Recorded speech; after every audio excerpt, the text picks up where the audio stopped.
Hello everyone and welcome to Box Office Receipts. I'm your host Tyler Callahan, and we got a big surprise at the box office with Beetlejuice Beetlejuice opening to huge numbers domestically.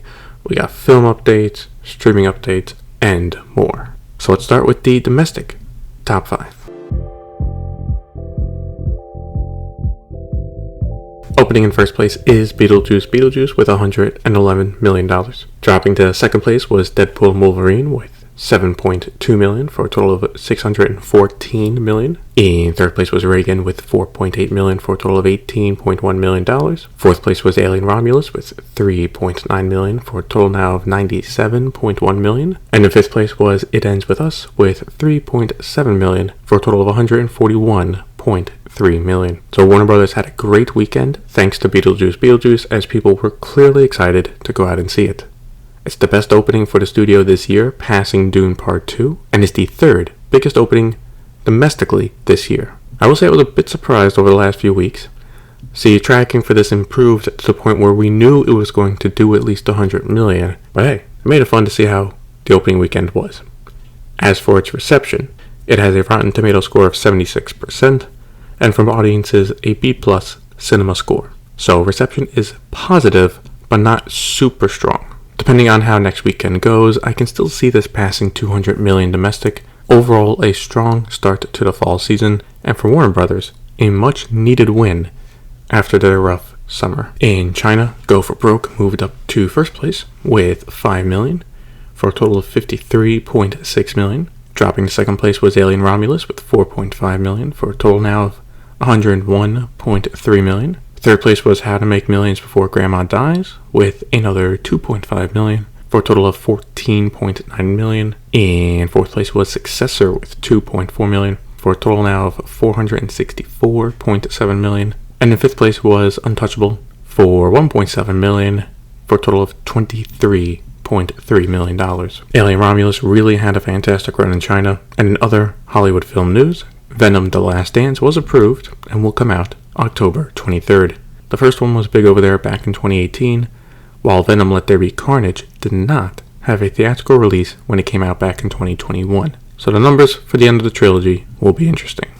Internationally, Beetlejuice Beetlejuice earned $36.2 million for a worldwide opening of $147.2 million. Solid start, but this does look like it'll be more of a domestic heavy box office run. Alien Romulus earned $13.7 million for a worldwide total of $314.4 million. It Ends With Us made another $10.8 million for a worldwide total of $309.4 million. Deadpool and Wolverine made $8.4 million for a worldwide total now of $1.28 billion. And Despicable Me 4 made $7.3 million for a worldwide total of $929.5 million. It got close, but it will not be passing $1 billion. As for news in Hollywood, let's go over the latest films in development first. Deadline broke the news on these stories first. Paramount bought the film package Regretting You. We talked about this one a few episodes ago, and it will be an adaptation of a novel from Colleen Hoover, who wrote It Ends With Us. Josh Boone will direct and will star Allison Williams, Dave Franco, and McKenna Grace. At Amazon MGM Studios, Michael B. Jordan is set to direct Thomas Crown Affair, as well as star in it. It'll be a second remake of a film that originally came out in 1968, with the first remake coming out back in 1999. The Hollywood Reporter got the exclusive on this, and that is Sony and Marvel Studios might have found a director for Spider-Man 4, with Destin Daniel Cretton in talks for it, and it looks like they are looking to close the deal soon, as they also report that they are looking to start filming in early 2025. I think he'd be a good choice if they do indeed close the deal. Denis Villeneuve has said in an interview with Vanity Fair that the third Dune film will be the last one he does for the franchise. That's not surprising, but at least he is openly talking about it now. In release date news, Deadline broke that Focus Features is moving up the release of Conclave. Originally set to come out November 1st, it will now come out October 25th. Clint Eastwood's film Juror No. 2 will have its world premiere at the AFI Fest on October 27th, and it looks like it will not get a full theatrical release. Instead, Warner Brothers will be giving it a limited release before it goes to Max. Not sure why they're doing that, but okay. And Universal has moved up Wicked Part 2 up a few days to November 21st next year. It was previously set to open the same day as Zootopia 2. Deadline broke the news that both Chris Messina and Damian Lewis have signed on for the World War II film Pressure, which has now started filming. Sadly, there were some deaths this week. James Earl Jones died at the age of 93. He was a famous actor, most known for his role as Darth Vader in Star Wars, but was also in The Lion King, The Hunt for Red October, Coming to America, and The Sandlot, among others. Chad McQueen died at the age of 63. He was the son of Steve McQueen and was also an actor as well, appearing in films including The Karate Kid and Fever Pitch. And Peter Renaday has died at the age of 89. He was a voice actor, most known for his role as Splinter in the original Teenage Mutant Ninja Turtle series. Thoughts and prayers go out to their families during this time, and may they rest in peace. Demi Moore, in an interview, mentioned that Bruce Willis is in a stable place. Given everything that has happened, Willis was diagnosed with frontotemporal dementia back in 2023. Sony released 2 trailers this week. First, we got a new one for Venom: The Last Dance, with it coming out October 25th. They also released a new trailer for Saturday Night, with it coming out in a limited release on October 4th, and a wide release on October 11th. And a trailer was released for The Apprentice, with it hitting theaters on October 11th. Let's start our VOD premium with Prime Video. Jack Huston has signed on for Spider-Man Noir, and in a follow-up to their previous exclusive, Variety reports that Brendan Gleeson will be playing the main villain in the show. Deadline broke the news that production on the final season of Good Omens is on hold. This is also due to the sexual assault allegations against Neil Gaiman. We talked about this in the last episode, as a movie over at Disney is also on hold due to this. The streamer released a trailer for the upcoming Citadel spin-off Citadel Diana, which comes out October 10th. And Challengers is finally heading to Prime Video, with it being available to stream starting September 19th. Paramount Plus was quiet this week, just releasing a trailer for the upcoming Dexter prequel, Original Sin, which premieres on December 13th.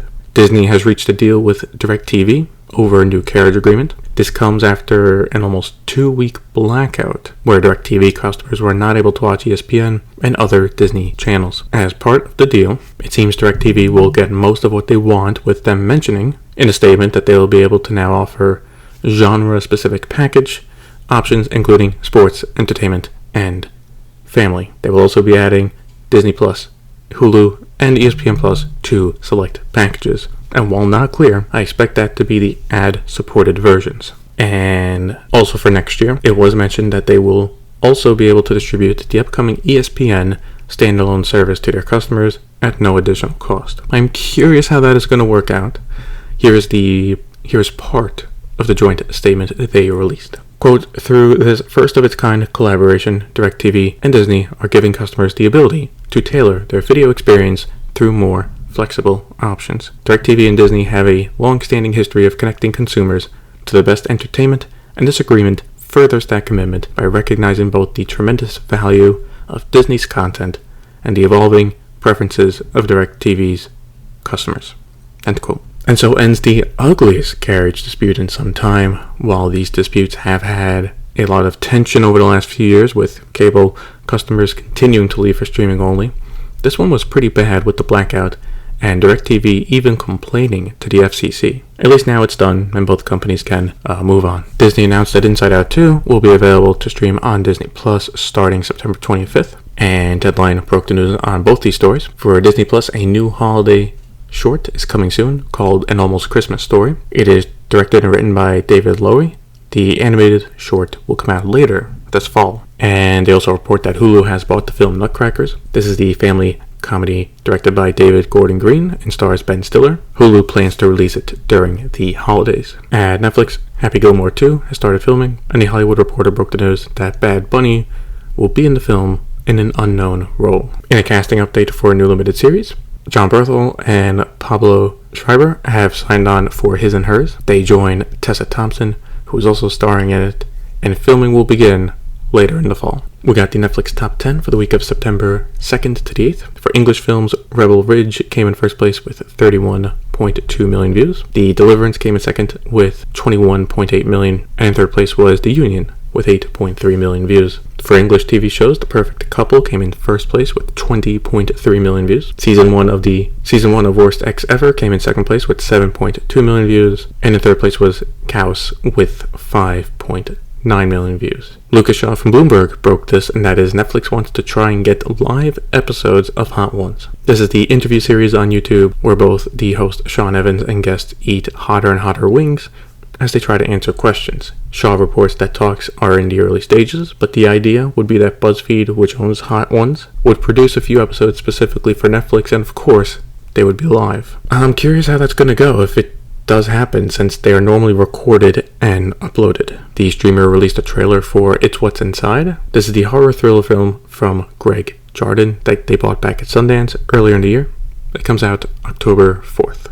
And we finish up with Warner Brothers Discovery, where CEO David Zaslav expects a good quarter for Max subscribers. Speaking at an investor conference, he mentioned that Max has added 6 million subscribers for the quarter. We shall see where the actual earning report is out, but if he is casually mentioning it here, it means at least that much. The company also reached an early renewal on their contract with Charter Communications. As with other companies, Charter did get streaming services included as part of the deal. So for Spectrum TV Select customers, the ad-tier version of both Max and Discovery Plus will be included at no extra cost. As for what's coming to Max, the A24 film Tuesday will be available to stream starting October 11th, and Maxine will be available starting October 18th. Max released a trailer for the upcoming Salem's Lot film, with it finally coming out October 3rd. Also coming in October is the new comedy series from HBO called The Franchise, which is a satire about Hollywood and superhero films. It premieres on October 6th.